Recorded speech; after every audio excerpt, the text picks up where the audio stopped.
With many of the treatments available as pills now, patients have a role in self-administering their treatment regimen. What happens if a patient forgets to take a medication? Does it impact its effectiveness? Generally, no. I think the ones that would is certain blood thinners you really don't want to miss, and you don't want to miss the doses on it. With drugs like Jakafi, if you miss one dose, you probably won't notice it. But if you miss multiple doses, you can actually get very sick from that. So some of these medications are really important to be consistent on.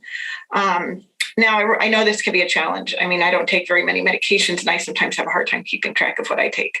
So I know that this can be a difficult thing to do. So one thing is, if you really find you're struggling with it, setting an alarm on your phone or your Apple Watch or whatever, Device you have, can be a really helpful way of doing it. Also, having a pill box. They make pretty amazing pill boxes these days that can account for taking drugs once a day, twice a day, 3 times a day. I've even seen them up to 4 times a day, although generally the most you'll probably have to take a medicine for a myeloproliferative disease is twice a day. But, those are different ways that can really help make sure you're consistent about taking your medication.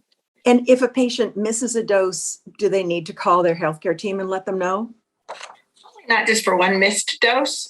It's like, for example, they've run out and it's a day, they say, oh, geez, I don't have any. And many of these drugs are specialty pharmacies, so they need to be mailed.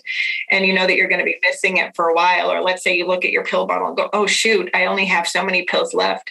It is helpful to call, because a lot of times, for example, if somebody's on Jakafi and they know they're going to run out of their pills 4 days before they're going to get their next shipment in. Then what I sometimes do is I lower the dose a little bit to make sure they maintain a dose throughout that time. But this is something you definitely want to do under the advice of a healthcare provider. You don't want to just all of a sudden go, oh, well, I'm going to run out, so I'm just going to change my dose and kind of